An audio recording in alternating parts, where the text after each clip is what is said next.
मध्य प्रदेश के डीजीपी कैलाश मकवाना मऊगंज के गढ़वा गांव पहुंचे, जहां एक दिन पहले हुई हिंसा में एक युवक सहित एक एएसआई की मौत हो गई थी। साथ ही करीब आधा दर्जन पुलिस और एक तहसीलदार घायल हो गए थे। घटना के बाद पूरे गांव में दहशत का माहौल रहा, जिसके बाद कई स्थानों का पुलिस बल पहुंचा और मोर्चा संभालकर स्थिति को काबू में लिया। घटना के दूसरे दिन डीजीपी मऊगंज के गढ़वा गांव पहुंचे, जहां उन्होंने घटनास्थल का करीब आधे घंटे तक निरीक्षण किया और उसके बाद मृतक शनि द्विवेदी के परिजनों के घर पहुंच करीब 1 घंटे तक उनसे चर्चा की और सभी अपराधियों को जल्द पकड़ लेने का आश्वासन दिया। हालांकि मृतक के पिता ने पुलिस की अब तक की कार्रवाई से खुद को असंतुष्ट बताया और आरोपियों की गिरफ्तारी सहित कड़ी से कड़ी कार्रवाई की मांग की। मऊगंज जिले के गढ़वा गांव में रहने वाले शनि द्विवेदी की हत्या गांव के ही आदिवासी लोगों ने 15 मार्च को कर दी थी। 2 आरोपियों ने मृतक को अपने साथ लेकर गांव के घर में गए, जहां उसे बंधक बनाकर जमकर मारपीट की, जिससे उसकी मौत हो गई।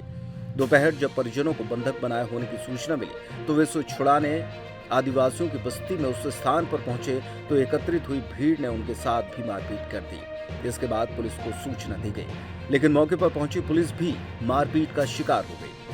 आदिवासियों ने चारों तरफ से घेर कर अचानक से पुलिस पर पथराव कर दिया, जिसके बाद भगदड़ मच गई। इस दौरान भीड़ ने डंडों से पुलिस वालों की बेदम पिटाई कर दी। इस घटना में एक एएसआई गंभीर रूप से घायल हो गए, जिनकी मौत हो गई। वहीं तहसीलदार, थाना प्रभारी सहित कई पुलिसकर्मी भी घायल हुए।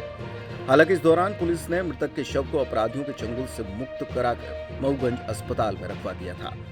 घटना के बाद डीआईजी समेत तमाम पुलिस अधिकारी और बल मौके पर पहुंचे और स्थिति को नियंत्रित किया गया। इस दौरान अधिकांश आरोपी भागने में सफल रहे।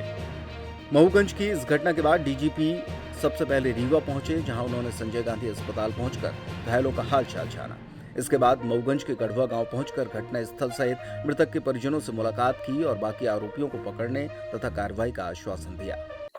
डीजीपी साहब आए थे, आपसे घंटों मुलाकात की, क्या आश्वासन मिला, आपने क्या कहा? आश्वासन ये मिला कि हमारे अधिकारी लोग जो हैं जिले स्तर के, संभाग स्तर के, सही कार्रवाई करेंगे, सही निर्णय देंगे, किसी को भी कहीं भी बख्शा नहीं जाएगा जो भी दोषी। अभी तक जो पुलिस की कार्रवाई है, क्या उससे आप संतुष्ट हैं? बिल्कुल नहीं संतुष्ट हूँ, क्योंकि पुलिस ने अभी तक अभियुक्तों को पकड़ ही नहीं पाई। 2-4 लोगों को सुनाई पड़ता है, ले गए हैं, कौन है कौन संदेह नहीं।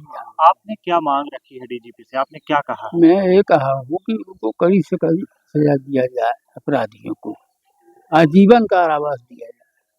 सर, आपने अपना बेटा खोया है, ये एक आदमी, उसकी हमें जो जानकारी मिली कि शादी भी होने वाली थी। बिल्कुल सही आपने सुना। 6 मई को बारात जाने वाली थी, 2 मई को तिलकोत्सव कार्यक्रम।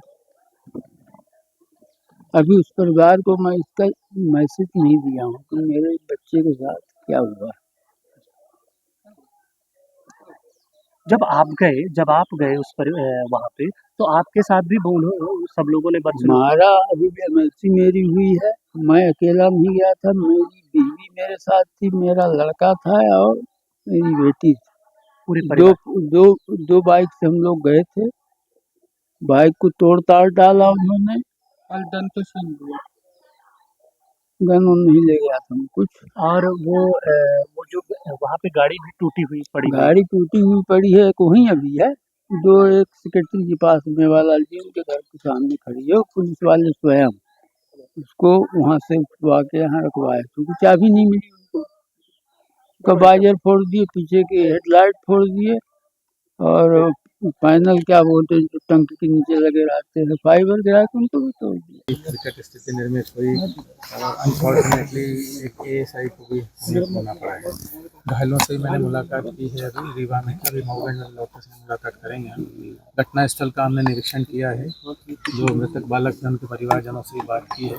कुछ अपराधी हम गिरफ्तार कर चुके हैं, बाकी जो और कुछ फरार हैं उनकी भी गिरफ्तारी के प्रयास जारी हैं। लगभग कितने आरोपी की मौत हुई है? कार्रवाई का दायरा क्या होगा?